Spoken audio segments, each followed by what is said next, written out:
In this episode of Inside Corporate Finance, we break down a dynamic mix of geopolitical and economic developments shaping global markets this week.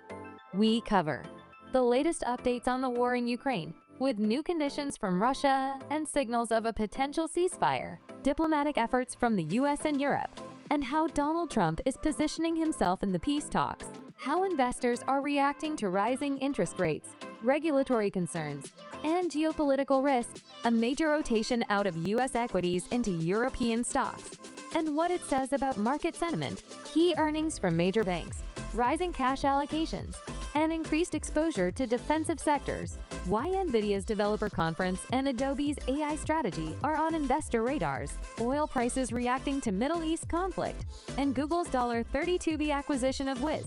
If you're navigating today's complex markets, this is Essential Insight. Subscribe, like, and share this episode with your team or finance community. Questions, feedback, or partnership opportunities? Contact us at insidecorporatefinance@gmail.com.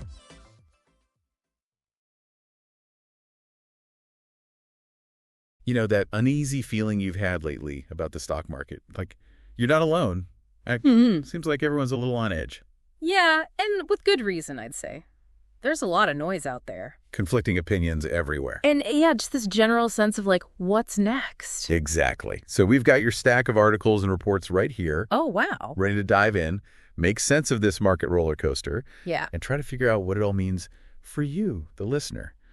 You know. What I think is really interesting is that this unease you're feeling, it's like mirrored in the market itself. We're seeing these dramatic swings, the kind that make even, seasoned investors like, whoa, hold on a second. Exactly. Yeah.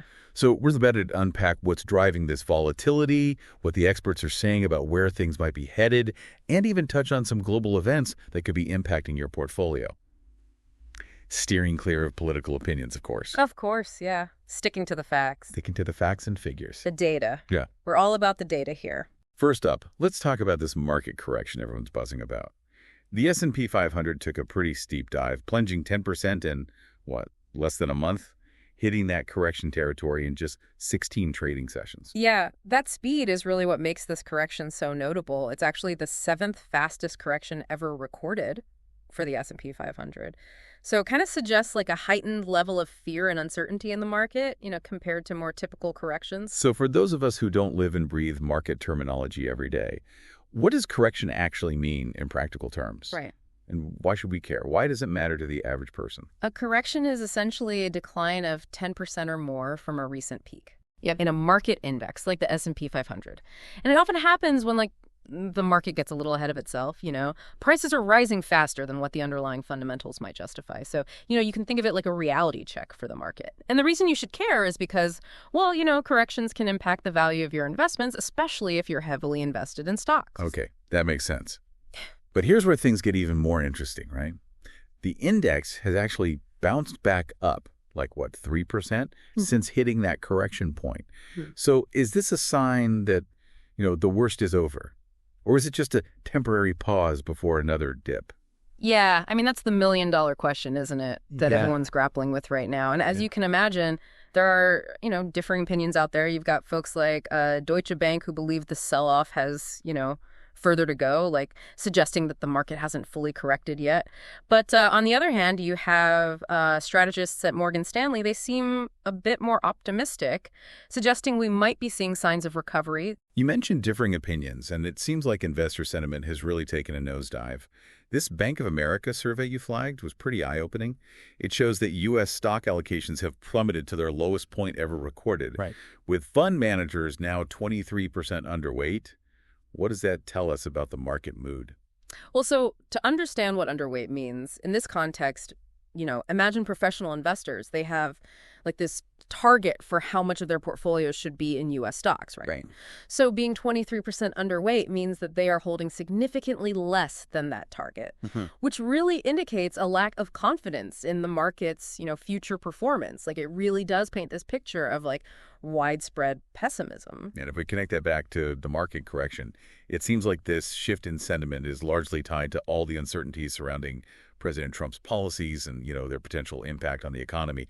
Those tariffs, in particular, seem to be a big concern for investors. what's the historical context here? Have we seen this type of thing play out before? Yeah, so historically, protectionist policies like tariffs can be a bit of a double-edged sword. On one hand, they can offer some short-term protection for specific industries, but on the other hand, they can also lead to higher prices for consumers, which can kind of dampen spending. Right. And they can disrupt global trade flows, creating uncertainty for businesses. Okay, yeah. It's complex. Yeah, it's a complex issue, and investors are clearly wary of it. It's definitely complex. But speaking of complex, amidst all this gloom and doom, there's this fascinating little anecdote from Bloomberg that caught my eye. They report that J.P. Morgan Chase stock traders are actually thriving in this, volatile environment, raking in profits by capitalizing on the market swings.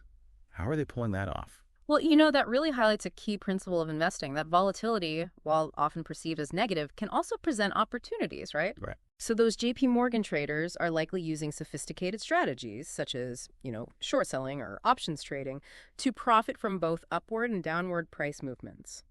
It's a high-risk, high-reward approach, and it requires expertise and a strong understanding of market dynamics.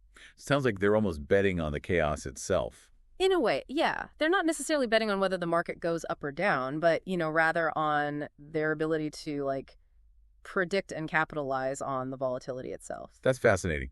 Though I'm not sure I'm ready to jump into day trading just yet. Yeah. But it does raise the question, is this a sign that maybe, just maybe, there's opportunity in all this uncertainty? I think there's always opportunity in the market, even during turbulent times. But, it's crucial to approach it with caution, a clear understanding of your risk tolerance, and, a well-defined strategy. So what you're saying is don't just blindly follow those JP Morgan traders into the volatility jungle. Exactly. They have specialized knowledge and resources that, most individual investors don't. So it's really important to invest in a way that aligns with your own financial goals and risk appetite.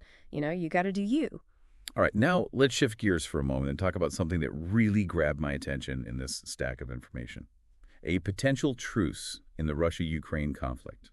A senior European official claims that Putin is willing to put a stop to arms shipments to Ukraine if President Trump brokers a truce. Feels like a pretty bold move on Putin's part. What do you make of it? This is where things get really intriguing on a geopolitical level. I think we need to really consider Putin's motivations here, right? Is this a genuine desire for peace? Is it a strategic retreat? Or is this a calculated maneuver to kind of gain leverage in the conflict? Yeah. It's hard to say for sure, but I'm curious, what conditions might Putin demand in exchange for this ceasefire? It's hard to imagine him just agreeing to a truce without something in return. Right, yeah. That's a key question. He might demand concessions from Ukraine, such as recognizing the annexation of Crimea, or he could seek guarantees from the U.S. or NATO, like a promise to halt eastward expansion. So it's a complex geopolitical chess game with high stakes. And this truce, this could have major implications, not just for Ukraine and Russia, but for the entire global landscape. Oh, absolutely. If a truce were to happen, it could potentially ease geopolitical tensions and perhaps even open up new investment opportunities in the region. But it could also embolden Putin and make some of Ukraine's allies, feel betrayed if they perceive it as a concession to aggression. Definitely a situation with a lot of potential ripple effects that we need to keep an eye on. But before we get too lost in the geopolitical labyrinth, let's circle back to the world of tech. There's a lot happening there, too. Nvidia is about to take center stage at a major tech conference, and there's a lot of anticipation about their plans in the artificial intelligence space. What's all the buzz about? Why should we care about this company? Well, Nvidia is a key player in the semiconductor industry, and their chips are essential for many of the advancements we're seeing in artificial intelligence, from self-driving cars and robotics to drug discovery and data analysis. They're basically powering the AI revolution. So their performance and their announcements could have a big impact on the market, not just for tech investors, but potentially for, everyone. Absolutely, yeah. And speaking of impact, Adobe, another tech giant, just reported a dip in its stock price after releasing its latest earnings report. Seems like investors weren't too thrilled with their performance. Not the news they were hoping for. But get this, Google just made a massive acquisition in the cybersecurity world, buying a startup called Wiz. Get this, $32 billion. Now, that's a statement, right? Yeah, that's a bold move. That speaks volumes about Google's strategic direction. With cyber attacks becoming increasingly sophisticated and frequent, companies are scrambling to protect their data and infrastructure. So this acquisition suggests that Google sees cybersecurity as a critical growth area, and they're willing to invest, heavily to become a dominant player. Yeah, it seems like every other week we hear about another major data breach or ransomware attack. So it makes sense that Google is upping their game in this arena. But what does this actually mean for the cybersecurity landscape? Well, this acquisition, it could be a game changer. It could lead to increased competition and innovation in the cybersecurity industry as other tech giants try to keep up with Google. And this could be good news for businesses and consumers alike because it could lead to, better and more affordable cybersecurity solutions. It's almost like an arms race, but for cybersecurity. You could say that, yeah. And it's a race that's only going to intensify in the years to come. Okay. And finally, we can't forget about the big event happening tomorrow, the Federal Reserve meeting. Everyone's on edge, waiting to see what they'll do with interest rates. Will they hike rates again? And, what will that mean for all of us? Yeah, the Fed's decisions on interest rates have a significant impact on the economy, influencing borrowing costs, inflation, and overall market sentiment. So, yeah, everyone's holding their breath to see what they decide. So what are you thinking? Another rate hike on the horizon? It's tough to say for sure, The Fed is walking a tightrope. They want to keep inflation under control, but they also don't want to stifle economic growth. So that decision will depend on their assessment of the latest economic data and their outlook for the future. Sounds like they're in a bit of a pickle.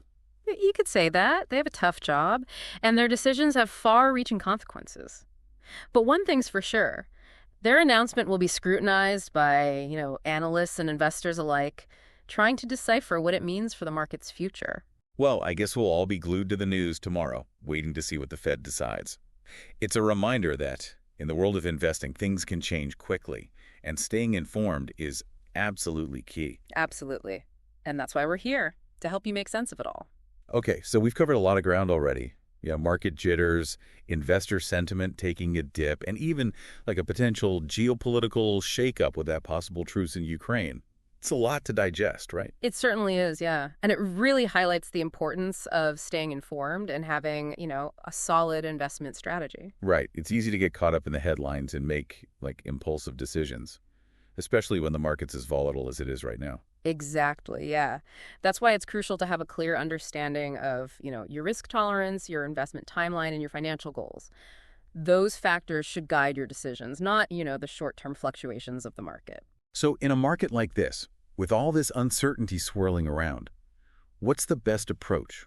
Should we be hitting the panic button, running for the hills, or is this actually a buying opportunity in disguise? Well, there's a famous saying in the investment world, right? Be fearful when others are greedy and greedy when others are fearful. And right now, we're seeing a lot of fear driving the market, which counterintuitively can create opportunities for those who are willing to take, calculated risks. Calculated being the key word there, right? We don't want anyone, diving headfirst into a volatile market without understanding the potential downsides. Exactly, yeah. It's not about throwing caution to the wind, right? It's about doing your due diligence, researching companies, sectors that you believe have strong long-term potential, and perhaps even seeking advice from, a qualified financial advisor if you're feeling uncertain. It sounds like a good time to channel your inner Warren Buffett, do your research, and think long-term. But let's go back to that potential truce in Ukraine for a moment, because it's still kind of swirling around in my head. If Putin is genuinely willing to halt arms shipments to Ukraine in exchange for, a Trump-brokered truce, it would be a huge turning point in this conflict, right? What indeed, yeah. But it's not as simple as just, signing a piece of paper. There are so many layers to this. Exactly. What's Putin's endgame here? Is he truly seeking peace, or is this a strategic maneuver to achieve other objectives? Those are the million-dollar questions. It's possible that Putin is feeling the pressure from sanctions and sees a truce as a way to ease that pressure. Or, he might be trying to sow division within NATO, hoping to exploit any cracks in the alliance. It's hard to know for sure. And what about Ukraine's perspective? They've been fighting fiercely for their sovereignty. What would a truce even mean for them? What concessions might they be willing to make or be pressured to make? Yeah, that's a crucial point. Ukraine has been incredibly resilient, but a prolonged war, it takes a heavy toll.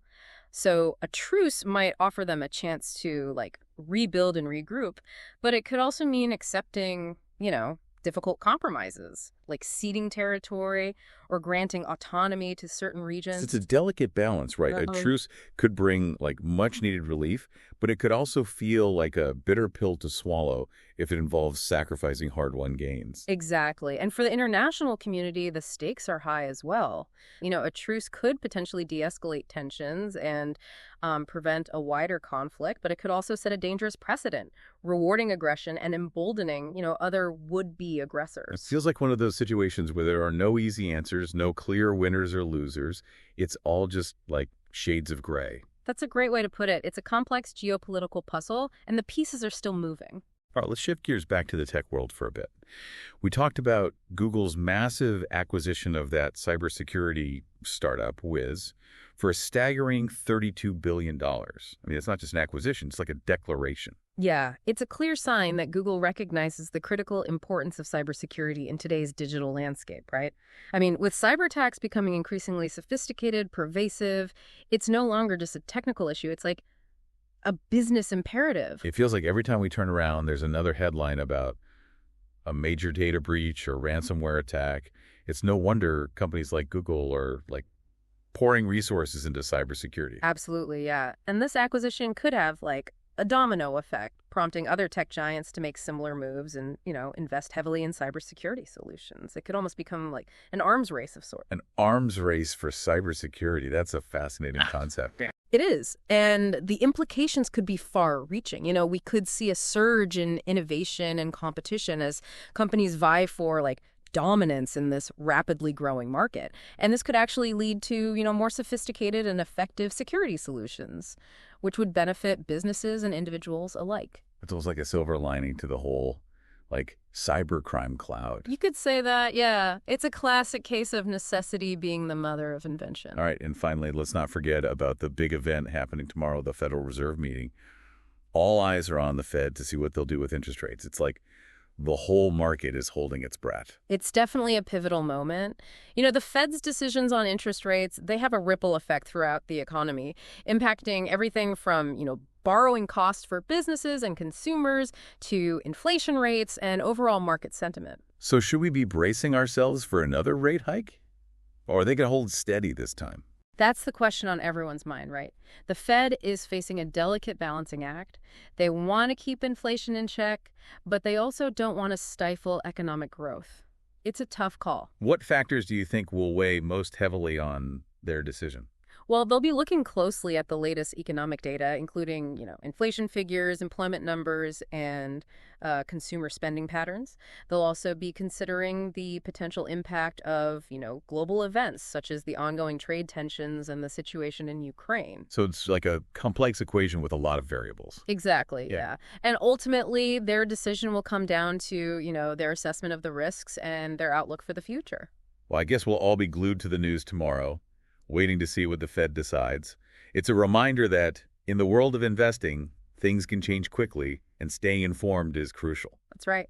And that's what we aim to do here, provide you with the insights and context you need to navigate this complex and ever-changing landscape. Okay, so we've, explored a lot of ground in this deep dive, and it's clear that the current market landscape, well, it's full of twists and turns, and potential pitfalls too, of course. Yeah, definitely. It's like this complex interplay of economic factors, geopolitical events, investor sentiment, all kind of swirling together to create a very dynamic and, let's be honest, somewhat unpredictable environment. We started, by dissecting that rapid market correction, the seventh fastest, I think it was, in the history of the S&P 500. Wow, yeah. It's a reminder that even in like a seemingly strong market, things can shift quickly. And while the index has rebounded somewhat, the big question remains, is this the start of a recovery or just like a temporary pause before another downturn? Right, yeah. It's hard to tell at this point. Yeah. And we also saw how investor sentiment has taken a hit with those, record low U.S. stock allocations. Clearly, there's a lot of apprehension out there driven by concerns about everything from, President Trump's policies and their impact on the economy to those simmering geopolitical tensions. But amidst all the uncertainty, we also uncovered some like intriguing possibilities, right? Yeah. Remember those JP Morgan Chase traders who are actually thriving in all this volatility? Right. It's a reminder that while market swings can be, unsettling, they can also create opportunities for those who are prepared and know how to navigate them. Right. Yeah. Absolutely. And on the geopolitical front, we explored that potential truce in the Russia-Ukraine conflict, Right. brokered by President Trump. I mean, it's a fascinating development, Mhm. full of potential ramifications, Oh, tons of them. If it were to actually happen, it could certainly ease tensions in the region, but it would also raise a whole host of new questions about Putin's motivations, Ukraine's future, and, those ripple effects on the global stage. Right. And those are questions that, we're not going to have answers to right away. Yeah, exactly. And we have to kind of just see how things play out. Yeah, exactly. And let's not forget about Google's bold move into the cybersecurity arena with that massive $32 billion acquisition of Wiz. Oh, yeah, that was huge. It's a clear signal that cybersecurity is becoming, more and more critical in today's digital world. And Google's staking its claim, basically. They are, yeah. They're not messing around. Putting Yeah. their money where their mouth is, for sure. And this acquisition, it could spark an innovation race in the cybersecurity industry, potentially leading to better and more affordable solutions for businesses and individuals alike. And that's something we can all get behind, right? Yeah, exactly. And of course, looming over all of this is the Federal Reserve meeting. Yeah. Happening tomorrow, where the Fed will announce its interest rate decision. That big day. The market is hanging on her every word, eager for clues about the direction of the economy and what it means for their investments. Yeah. People are going to be reading between the lines for sure. Yeah. It's a decision with far-reaching consequences. And the Fed is undoubtedly feeling the pressure, to strike that delicate balance between controlling inflation and fostering economic growth. A tough job. Yeah, a really tough job. So we've covered a lot of ground, examined the market from different angles, and, considered those potential risks and opportunities that lie ahead. But now it's time to bring it back to you, the listener. Absolutely. This deep dive has given you the knowledge, the context, the different perspectives. Now it's about applying that knowledge to your own situation. Yeah. Are you feeling more cautious now? Wanting to wait and see how things shake out before making any big moves? Yeah. Or are you spotting those, contrarian buying opportunities, ready to seize the moment and potentially capitalize on the market's uncertainty? It's really about what's right for you. Exactly. There's no one right answer. And, it's just about making the best decision for your own personal situation. The key is to make decisions that align with your own individual financial goals, risk tolerance, and, investment timeline. There's no one-size-fits-all answer out there. Right. And remember, staying informed is an ongoing process. The market is constantly evolving, and the news cycle, well, it never sleeps, right? Yeah. So keep those stacks coming. We'll be here to help you break it all down one deep dive at a time. That's what we're here for. Until next time.